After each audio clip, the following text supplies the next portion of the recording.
Part 3 Ending of the Holy Cow, other parts down below. You know, I had hoped for an R in the beginning, but I have since realized that was only due to my own codependency upon him. I've spent the last 7 weeks stepping back from the situation, with a lot of help.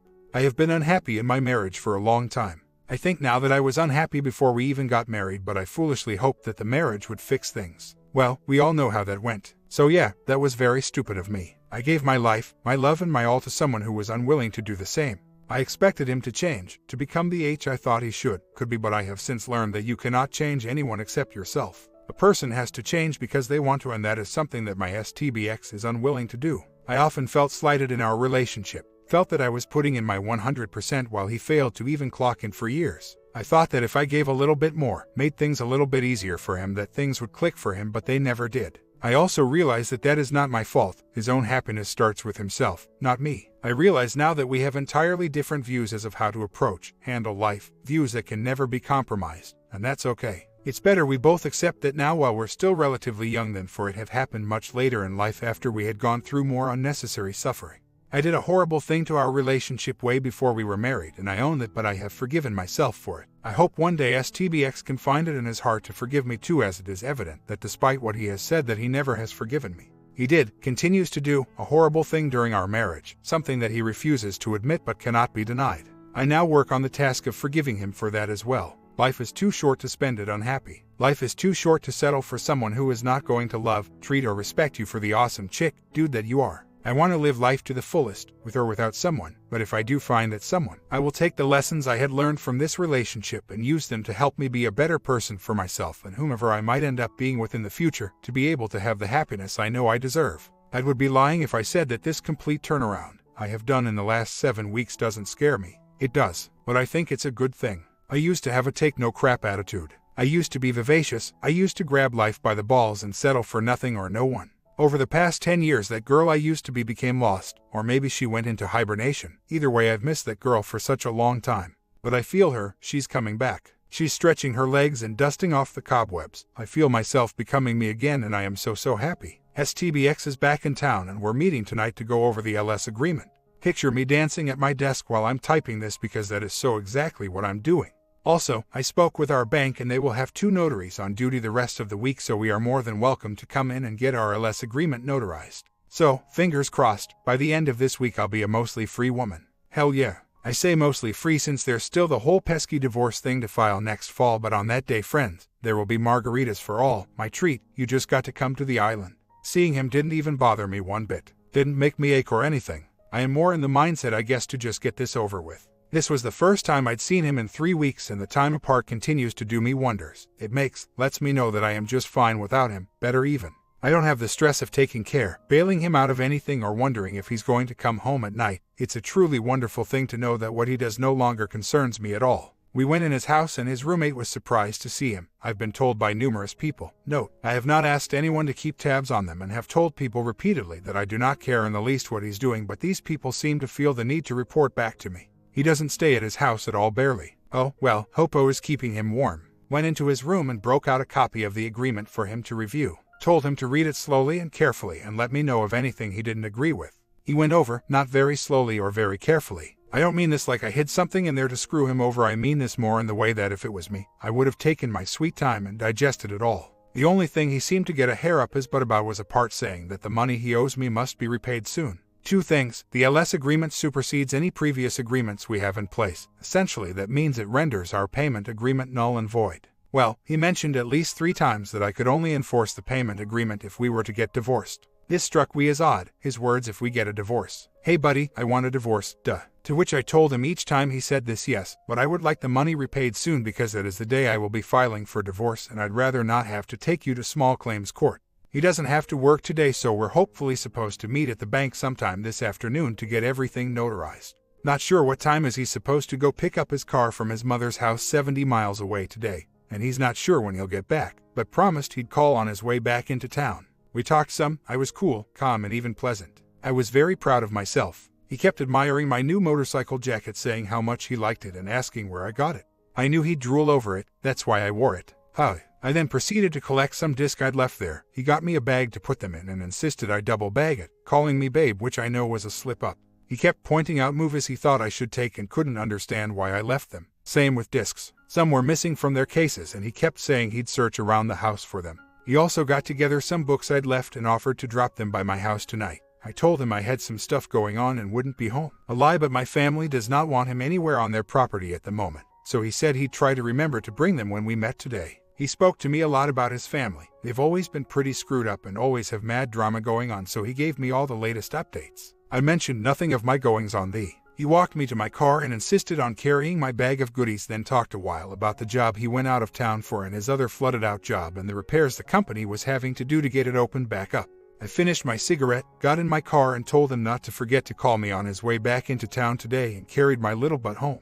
Overall, I am very pleased with how things went down. Like I said, seeing him had pretty much no effect on me. I will admit I had a little pang there, but that was more for the man I thought he used to be, and still, even that didn't last too long. My only problem after that was getting to sleep last night. I swear I felt like a kid on Christmas Eve waiting for Santa, hoping today I will get the present of a notarized LS, which I want so much. One time I even woke up at 6 a.m. to find him not home, but he had told me the neighborhood he was going to be hanging out in the night before when he left and was supposed to return in a couple hours. I actually got in the car, still in PJs with pug at arms, and drove around that neighborhood for 2 hours trying to find him, calling him, texting him, worried something bad had happened to him. I'd even called the jail and the hospital. He finally picked up my call when I was heading home and had the nerve to yell and scream at me for trying to find him and blowing up his phone. I now pretty much know he wasn't in that neighborhood, but more likely had stayed at O house. And all the times in the months before I left that he'd not come to bed and fell asleep on the couch because he was reading some interesting articles on his iPhone and just passed out. I now know those interesting articles were the hundreds of texts he and O were exchanging nightly after I went to bed.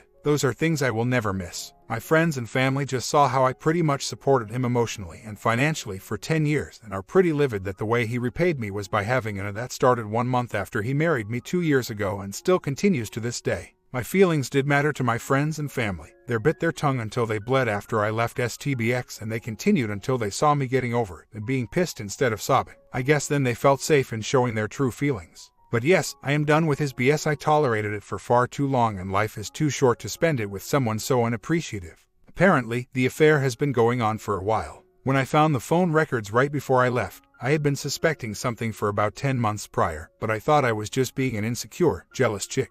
Now that I know what I know, I'll be trusting my BS sensor a lot more in the future. When I confronted STBX about the phone records, his words were, "I know it looks really bad. I swear it's not what you think. If it makes you feel any better, we've, him and O, been talking like this for the last 2 years. Been talking like that. Well, here's an example. In a less than 72-hour period, from a Friday evening to early the following Monday morning, they called each other 65 or so times. That same Monday morning she texted him, about 30 sometimes in less than 3 hours. He's never owned up to how much he hung out with her, but we live on a small island, which is kind of like a double-edged sword.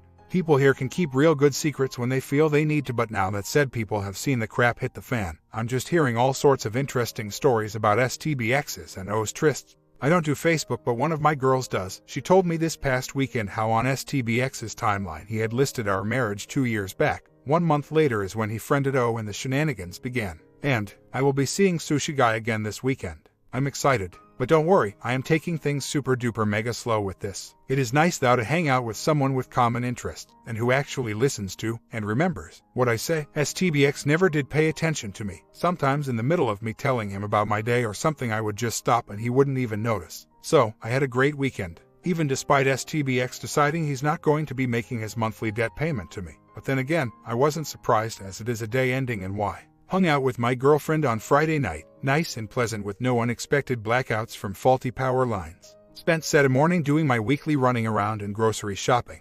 Also started on the Christmas shopping. Seems I need to jumpstart the Christmas shopping as the day is just around the corner. Then spent the afternoon napping as my precious little pug dog found it absolutely necessary to wake me up at 5:30 a.m. Saturday morning and refused to let me go back to sleep. Saturday evening, I went out with Sushi Guy to dinner to a nice little local restaurant that I'd heard awesome things about and was not disappointed. I love me some fried oysters. Went back to his place and watched some movie I'd been wanting to see. After the movie and some pleasant conversation, I carried my little butt back home and concluded the evening with the fam and some margaritas, very yummy, and Sweeties toast. Sunday was good, my usual lazy laundry and nail painting day where I catch up on all my DVR programs. Did go to a small party for a bit at a friend's house. Had a good time and was proud of myself, as going out to parties isn't something I normally do, but I figured, hey, what the hell? I'm glad I did go though. I met some nice people, which is always a plus. So, back to STBX. Friday was supposed to be his first new reduced debt and car insurance payment under our newly improvised separation agreement. Texted him to let him know I was home and when I'd be leaving for girlfriends. Never heard from him. I also tried calling him before I left. Nada. Texted him Saturday and still received no reply. Texted him this morning to remind him that the document he signed enables me to sue and or have his wages garnished and cancel his car insurance in the event of non-payment even before we get divorced. Finally got a reply from him about 3 hours later saying he's not trying to dodge me but he has no money. He owes the water bill, light bill and is late on rent and the realty company is going to be starting eviction proceedings against him tomorrow. He's going to be homeless and penniless. That he's going to give me money as soon as he can and he's not trying to screw me over but if I feel the need to sue or cancel then he understands and won't hold it against me. Really? Way to play the victim, buddy. Fact is, he's not man enough to tell me none of this to my face or even over the phone, that he can only reply when I bring up legal action. Fact is, he wanted the separation and now he's crying cause he's in seemingly dire straits. Fact is, he isn't going to be homeless. Hello. I have to drive past his house every day to get to my house and I can plainly see that he's pretty much taken up permanent residence at her place. Fact is, McDonald's is hiring so if that lazy guy was a real man, he'd get up off O's bed and go get whatever job he had to get to pay his bills. Fact is that all of his above actions serve as excellent reminders of why I neither need nor want this man-child in my life anymore. While it sucks not getting the money he owes me at the moment, I'll just have to be patient and most likely wait for a judge to order him to pay me when the divorce goes through next year. It is quite refreshing to know that the only contact I'll have to have with him from now on is the monthly past due notices I'll be emailing him so I have a record of his knowledge of the unpaid debts for a judge. Well, Sushi Guy was a captain on a SF yacht my company works on. I've known him for about 1.5 years. The boat was literally right outside my shop's back door so I'd talk to him from time to time when he was in from fishing or working on the boat. He would also come in occasionally with cheese for my pug, her favorite food, which caused her to run out and try to find him on the dock and in turn caused me to run into him more often. After he quit captaining that boat, he took another job in the next town but would still stop in to say hi every now and then. He knew about my problems in my marriage, never pressed for info, just listened, but when he found out I had left STBX he started popping by my shop more often. I finally asked him if he wanted to hang out around the beginning of this month. We've since been out 4 times. We go out to dinner, or I should say he takes me out to dinner every time and refuses to let me pay or even leave a tip, which is a real change. Anytime I wanted to go out with STBX it was always me who paid. Since we work in the same industry, we have a good deal to talk about. STBX never cared for my line of work, and Sushi Guy actually listens to and retains everything I tell him. STBX could never even maintain the info of what day it was. SG also has his crap together, rents his own place, has his own working vehicles that he maintains, has a steady and pretty impressive job, and a few more accolades I could add, but if I did, I might as well just give you his full name and address. He really is awesome, a bit goofy, but it's endearing and makes me laugh. I'm taking it slow with him now and he seems to understand as he is pretty much the definition of Southern gentleman. I say pretty much as everyone has their rough edges. My biggest fear is eventually getting into a relationship again, eventually, not soon. And any relationship for that matter, and being let down again, you know. STBX seemed like an angel in the beginning and now, well, he couldn't be farther from one. I guess it's the old saying thou nothing ventured, nothing gained. It's just hard not to have my guards up. I mean, I know I'm an awesome chick who deserves nothing but the best and I refuse to settle for anything less from now on. But I guess it's the fear of investing time into something and that something turning out to be a waste of time that has my head kind of twisted. Does that make any sense? So, I am now officially back to believing FB to be the devil. Okay, so, it's my own fault I decided to look up and block X and O so I got to see all the happy little pictures they have with each other posted all over their crap.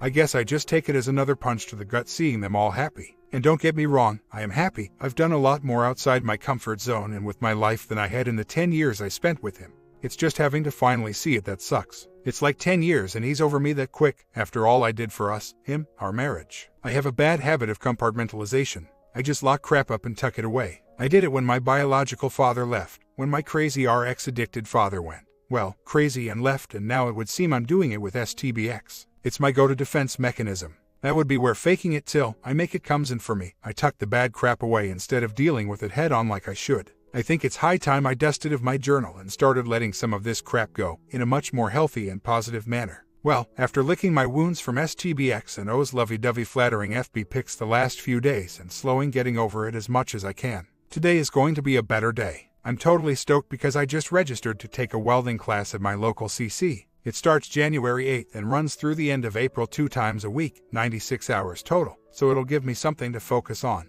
Hooray! Plus, if I complete 80% of the course, I hope to be able to complete the whole damn thing. I have a chance at becoming a certified welder. I'm pretty much a tomboy and love to mess with things and get dirty, so I'm really excited. Plus, if I can certify, it'll allow me to have a trade to fall back on other than tyrannical office manager. All the roller girls told me to beware of a broken ass bone cause how long it took to heal and the pain, so when I had my fall, I stuck my arm out behind me to cushion the blow so as not to break my ass bone. Saved the bottom, but ended up with an elbow that dislocated, and when it did, it tore all the ligaments in the joint, and when they tore, they literally ripped a piece of bone off with them. The bone is still chilling in there somewhere. And it was pain, buddy. For a good couple months, it was fully healed at the start of this month but is still sore. I just don't notice now, I guess. You never realize how lucky you are to have 2 working arms until you're down to 1. But you do find creative ways to do things. I don't know, but things just feel weird with the Christmas season and all. Really weird, cause it doesn't really feel like Christmas to me at all. It's not that I'm having a hard time knowing this will be me and STBX's first Christmas apart. We never really spent them together anyways. He would go to his family and I to mine.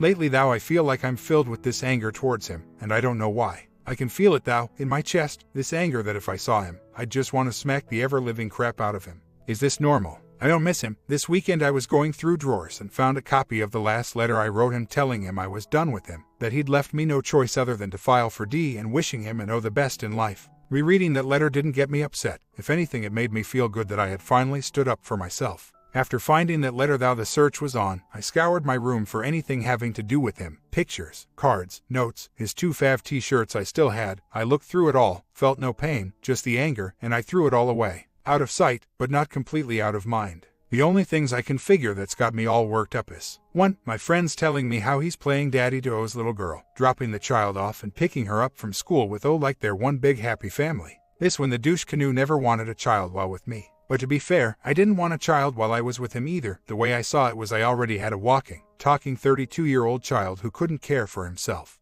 Now I'm away from him and I don't know if it's just crazy hormones or what, but I'm all damn it. I do want a kid, but even if I had one today, I'd be 50 by the time the kid made it out of the house. I feel like I'm being stupid about the whole thing, so I probably am. 2. The fact that when I was leaving, he told me he needed this time to grow up and learn to take care of himself so he could be a better man for me. Yeah, at the time I thought he was sincere. After a couple weeks passed, I realized he was blowing smoke up my bottom so he wouldn't feel so bad about what he was doing. But even with that realization, it still pisses me off that he can't pay me back the money he promised, nor can he even give me a heads up that he won't be making a payment, that he got evicted from what used to be our rental house together. I do believe he only made 1 rent payment after I left, but even that doesn't really matter, being as how he's so completely codependent that he pretty much moved in and has been living with O since the night I moved out. I guess, bottom line, it's his damn lie that is pissing me off. But why? I know some, if not the majority of it, is causing I'm allowing myself to put my focus on him, even when I know he doesn't deserve it.